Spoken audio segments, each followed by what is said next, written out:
Welcome back to my channel Mo vlogs. তোমরা কেমন আছো সবাই? আশা করি ভালো আছো, আমিও ভালো আছি। তো সকালবেলা ব্রাশ করতে আমি ভিডিওটা কন্টিনিউ করছি।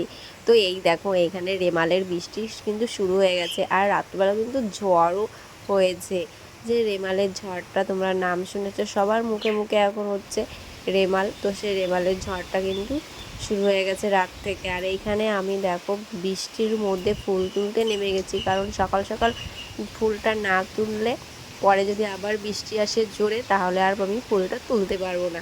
তো তার জন্য আমি সকালবেলা ফুল তুলতে নেমে গেছি।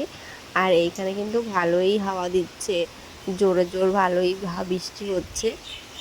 আর এইখানে আমি ফুল তুলছি। তো তোমাদের দাদাভাই কিন্তু আমাকে বকাও দিয়েছিল বৃষ্টিতে ভিজছি বলে। তো এখনও আমি এখনও কিন্তু উঠিনি বৃষ্টি থেকে, কারণ এখনও কাজ কমপ্লিট হয়নি। দেখো, সকালবেলা অনেক কাজ থাকে, কিন্তু সেই কাজগুলো না করলে কি হবে বলো? সকালবেলা ঘর মোছা থাকে, সিঁড়ি ঘরে জল দেওয়া থাকে, ফুল তোলা থাকে, পুজোর থালা বাসন মাজা থাকে। তো এইখানে আমি আবার পুজোর থালা বাসন নিয়েও বসে পড়েছি। যেহেতু বৃষ্টি হচ্ছিলো, ছাতা মাথায় তো আর করা যাবে না, তার জন্য এখানে পাশে বসে নিচ্ছিলাম। আর এইখানে আমি ছাদে চলে এসেছি, কারণ ছাদ থেকে জল পড়ছিল না। তো ভাবছিলাম যে রাত্রিবেলা ঝড় হয়েছিল, হয়তো ছাদে পাতা টাতা আটকে আছে পাইপের মধ্যে। তো বেশ এসে দেখতে পাচ্ছি এখানে জল আটকে আছে, পাইপের ওইখানে পাতা পড়ে ঢুকে আছে। তো এখান থেকে পাতাগুলো আমি ফেলে দিচ্ছি। আর জলটা জমে থাকলে কি হয় বলো তো, সেই ছাদ থেকে জলটা নামবে না, আর ছাদের নোংরাটা জমে আটকে থাকবে পাইপের মধ্যে। তো তার জন্য আমি ছাদে এসে বেশ ভালো করে পাইপটা ভালো পরিষ্কার করে দিয়ে যাচ্ছি এইখানে।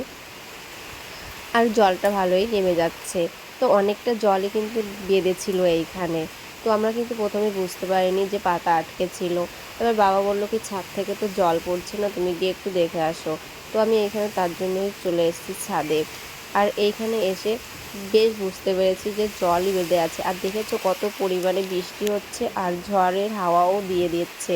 আর এইখানে দেখো, আমার ড্রামটা কিন্তু হাওয়ায় উড়ে নিয়ে চলে গেছে ওই কোনায়। ছাদেই ছিল 3টে ড্রাম, তো একটা ড্রাম ওইখানে গিয়ে আমি পেয়েছি।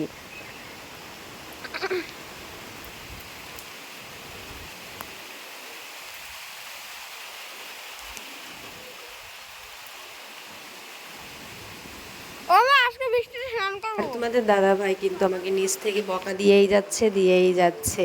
তো এইখানে দেখো, ছেলের একটু বায়না, মা তুমি গেছো তাহলে আমি কেন যাব না, আমিও একটু যাই। আচ্ছা ঠিক আছে, তুমিও একটু যাও, তাহলে বৃষ্টিতে ভেজবা না, ঠান্ডা লেগে যাবে কিন্তু। এটা বললেও শুনবে না ও। তো তার জন্য একটু ওকে দেওয়া। আর এইখানে আমাদের নিকিতা দেখো, দুখানা ছাতা মাথায় দিয়ে ওই দিকে যাচ্ছে। ওর একটা ছাতাই হচ্ছে না, দুটো ছাতাই লাগবে। তো ও দুটো ছাতা মাথায় দিয়ে ওই দিকে যাচ্ছে, কারণ ওইখানে বাবা ছিল। তো এখানে বাবাকে ছাতা দিতে যাচ্ছিল, বাবা তো ভিজে যাচ্ছিল, তো তার জন্য। আর এইখানে নিকিতা তারপরে ঘরে আসছে। দেখো, বৃষ্টির মধ্যে ভিজতে ওর খুব ভালো লাগে, আর জল ছানতে তো ভীষণই ভালো লাগে। তো কারোর কথা শোনে না, বৃষ্টির মধ্যে ভিজবে। আর এইখানে দেখো, আমাদের কিন্তু আজকে বৃষ্টি মেঘলার দিনে খিচুড়ি ভাত হচ্ছে। আর এইখানে খিচুড়ি সবাই খেতেও বসে গেছে। তো বৃষ্টি হচ্ছে আর খিচুড়ি হবে না, এটা তো হয় না। তো তার জন্যই আজকে আমাদের বাড়িতে খিচুড়ি রান্না হচ্ছে। তো সেটাই আমরা খেয়ে নিচ্ছি এখন। আর এইখানে দেখো, রাত্রিবেলা আমি দুধ চা বসিয়েছি, তো অনেকটাই দুধ চা। তো তার জন্য এখানে আমি একটা গামলায় বসিয়ে দিয়েছি। তো ভিডিওটা তোমাদের কেমন লাগলো? ভিডিওটা যদি তোমাদের ভালো লাগে থাকে, like comment share and subscribe করে দেবে। আর যারা ফেসবুক থেকে দেখছো তারা ফলো করে দেবে। তো এই আমাদের বাড়িতে নিকিতা আসবে, আর ওর জন্য চা বানানো হবে না, এটা তো হয় না, কারণ ও দুধ চা খেতে খুব ভালোবাসে। তার সঙ্গে সঙ্গে বাড়ির সবার জন্য আজকে দুধ চা বানাচ্ছি, কারণ সবাই তো আর প্রতিদিন খায় না, আর আমাদের বাড়িতে দুধ চা কেউ বেশি খায় না। তো তার জন্য আজকে ভাবলাম সবার জন্যই দুধ চা বানাই, শুধু বাবা খাবে না। তো বাবার জন্য কিন্তু বানাইনি, বাবার জন্য কিন্তু আমি লিকার চা বানাবো। তো যাদের রেমালের জন্য অনেকটা ক্ষতি হয়ে গেছে, তাদের জন্য আমি দুঃখিত। কী করা যাবে বলো, প্রাকৃতিকের উপরে তো আমরা নই। তা সে যেভাবে চলবে তো সেভাবেই আমাদের চালাতে হবে। তো তোমরা সবাই সাবধানে থেকো, সুস্থ থেকো। আর আমি আজকে সারাদিন কি করলাম সেটাই তোমাদের দেখালাম।